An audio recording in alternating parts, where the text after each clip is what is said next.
All right. I am super excited, super honored to have Shravya here on the Move Happy Movement podcast and vlog. Thank you so much for taking the time today.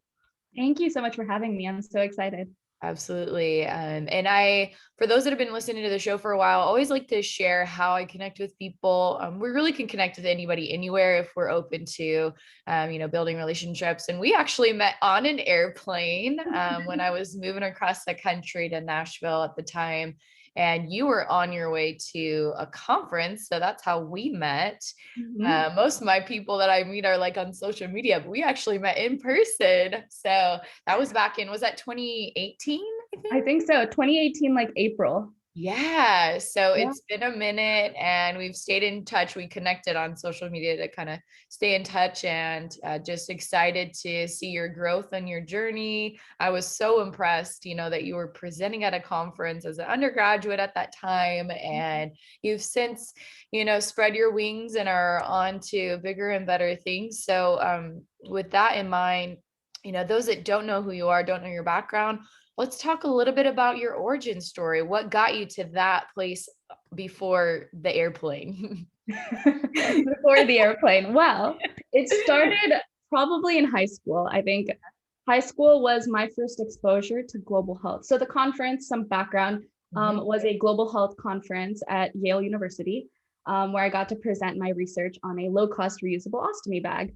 which my team and I had been working on for 4 years up until now. So it was a really memorable experience, speaking to clinicians there, getting their feedback about our project and seeing where it could go in the future. But mhm, really, that interest in global health started when I was in 12th grade, when I took a global health class that was offered through my high school in mhm, partnership with a local university. mhm. Um, and I think that was my first glimpse into what is health outside of just the US. Like, what does healthcare look like in other countries, in low Yeah. resource studies, both here and abroad. Mhm. Um, so in that class, actually, we worked on a project where we had to figure out, pick one health issue in another country and figure out a way to target it.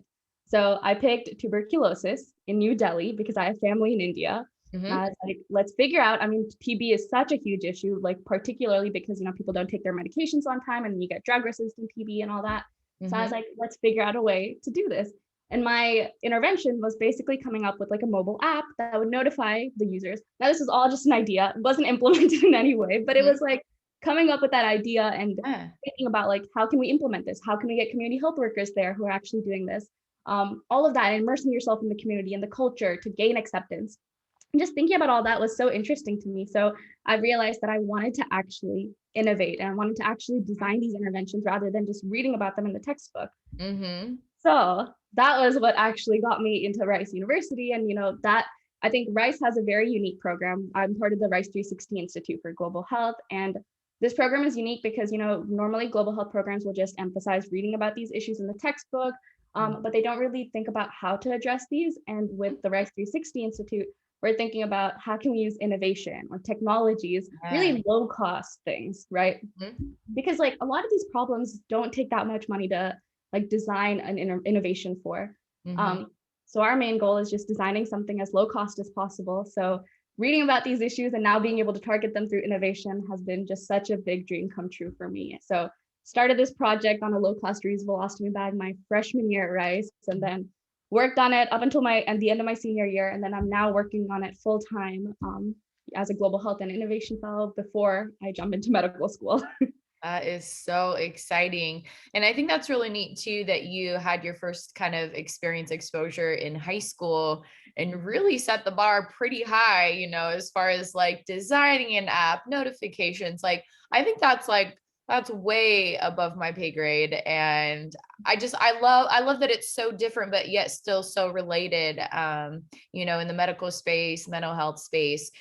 For those that are either in the research space like you are, or are interested in getting in the field, I'd imagine there's some tough days, some probably long days where you're looking at a screen or you're looking at, your whatever you're researching at the time. Um, what are some strategies you've learned as far as keeping a positive mindset that you'd like to share? Yeah. One big thing. So I actually was able to do research on this low-cost reusable ostomy bag, but I also did research in Brazil on another technology, Mhm. designing a low-cost breast cancer phantom. And I think that one was what Wow. taught me like the biggest like thing. I was there for 2 months and we were constantly researching and innovating. And all of the research we were doing was from our apartment. And then we'd go into the hospital and have the doctors, radiologists check it and be like, does this look like an actual breast phantom? Like, does it mimic the abnormalities? So all of that, though, Wow. taught me that there's no immediate gratification in any sort of research. You Mhm. don't get results quickly. You don't get to see like, things that happen like immediately. You're not like, oh, I know what impact this is gonna have on the population. It's a lot of it's like a huge iterative process. So I think it's difficult in the sense that you don't see results as quickly as you'd like. But what's nice is for me, the way I stay grounded and motivated through this entire process is connecting with clinicians or connecting with the patients, the patients that we're trying to reach through this product and having conversations with them. Because, when you share your ideas and they share their struggles and they share, this is a sort of innovation that could have a really profound impact on our lives, it Mhm. kind of shows the light at the end of the tunnel. You're like, wow, this is what I'm working towards. This is the goal Yeah. of our project. This is why I'm putting in all these hours of work. And right now they don't seem like, fruitful because I don't feel like I'm making an impact yet, but one day it will. Yeah. And you really bring a great point about talking with those that either would actively participate in it as the patient, Mhm. and getting their feedback, getting their input in it. Like that's huge. I mean, whether you're in sales, research, any industry, really, it's about the consumer, it's about the patient, it's about your student, whoever is Mhm. on the other end. And really that does bring hope, right? Because if we're doing what we love, which it Mhm. sounds like you are, you're really in that space of doing what you're passionate about, then that's going to bring ultimately that positivity, that light, that happiness for you, but it also benefits the consumer, the patient, whatnot. So, way to go. I think that's phenomenal. You did touch a little bit on kind of community, whether it's reaching out to the medical practitioners or reaching out to your Mhm. patients. A huge part of our happiness level is our social health. Mhm. I'd imagine some aspects of the job, like you mentioned, being in your apartment and doing a lot of the research, like solo by yourself, kind of Mhm. isolated. Maybe a little challenging on your mental health at times. What are Mhm. some tips or some strategies you've learned in building healthy communities, whether in the workplace, in the research you're doing, or when you're done at the end of your day? Yeah. So I got a really good piece of advice from one of my mentors while I was interning at a medical device company in Boston a Mhm. couple summers ago.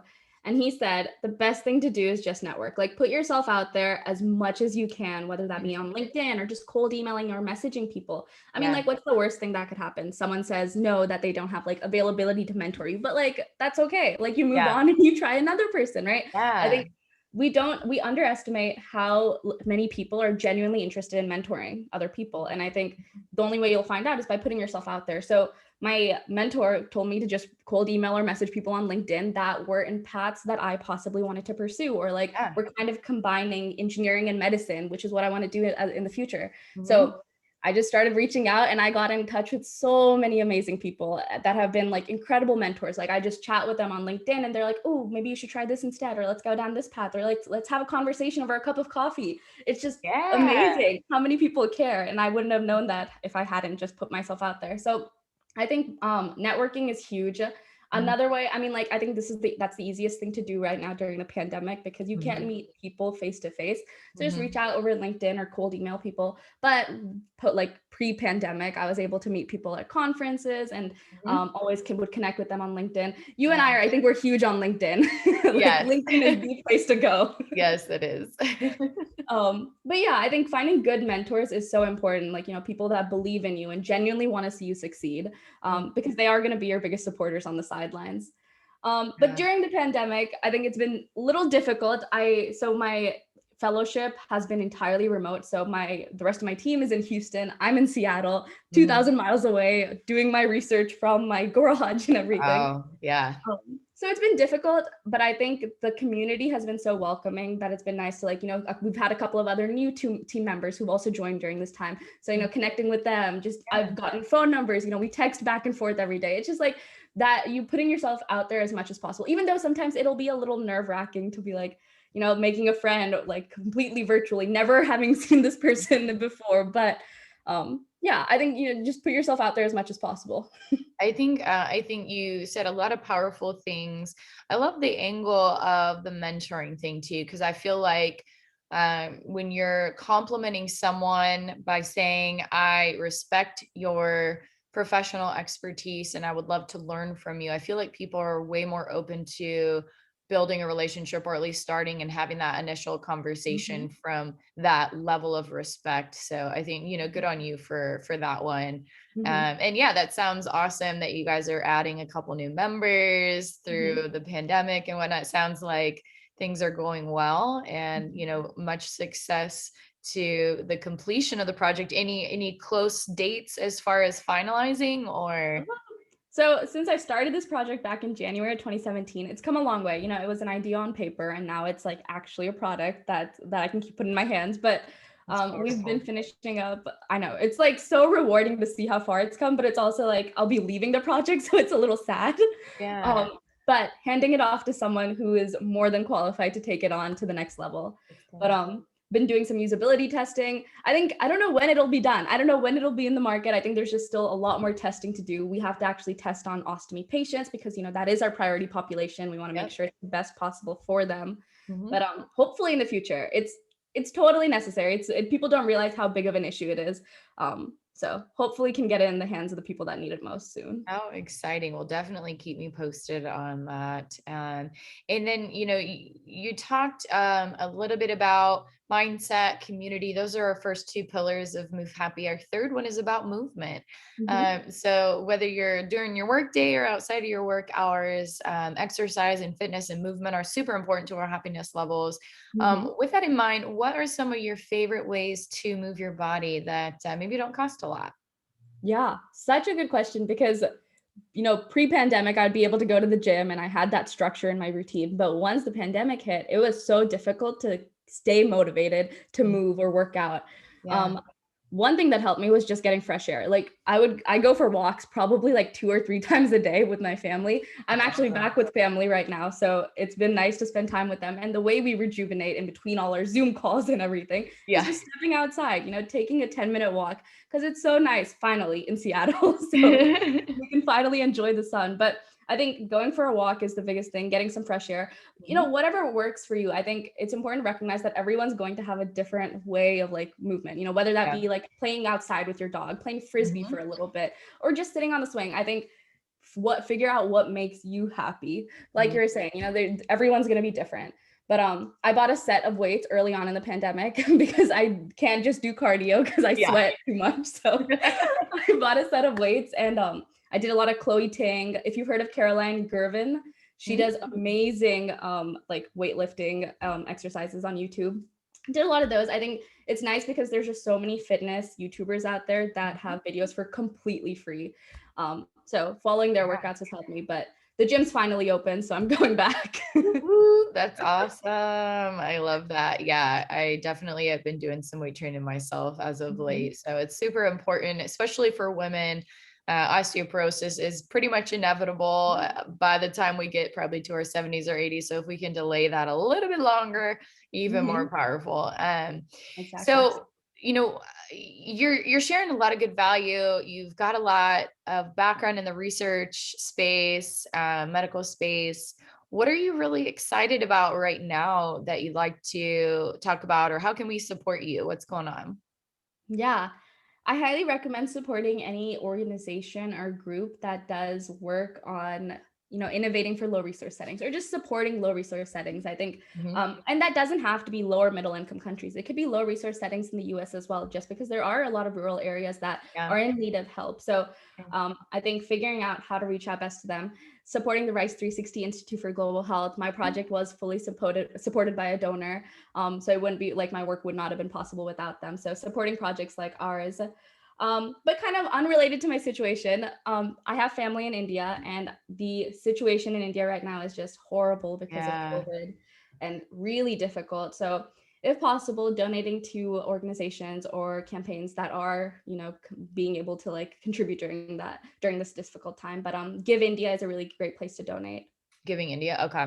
Okay. Yeah, Mhm. we'll make sure to put the link in the comments when we get this uploaded and whatnot. Mhm. So yeah, and I've seen the post as well. And I think you're spot on as far as supporting, like, this pandemic is affecting all of us, but especially in the low income areas that don't have access to, getting these shots, getting these immunizations, Mhm. whether they are getting them and it's too late, or they just don't even have access to them. I think it's really important for us to step up and help out. So good on you for that. Mhm. Last but not least, I always love to close out the show with a random impromptu question. So we talked a lot Mhm. about medical and research. So when you're not working, when you're not researching, what is your most favorite thing to do? How do you love to spend your time? So I got a puppy a couple of months ago, like 8 months Ah, ago. uh-huh. My favorite thing is training him or just spending time with him. I do this thing where when he's napping, I go put my head on his like right near his head and I'll be breathing. So he'll like his hairs will move slightly and he'll get so irritated with me. So he'll get up and he'll sigh like really loudly and he'll move over. And it's the funniest Aw. thing. I bother him way too much, but he's the love of my life. Oh, oh, what kind of puppy is he? He's a golden doodle, a Oh, teddy that's bear. awesome. I love it. Well, thank you again so much for your time today. This has been amazing. Would love to follow up with you on your journey. Keep doing what you're doing. You're helping transform the world to a better place. Thank you so much. And so are you. Thank you.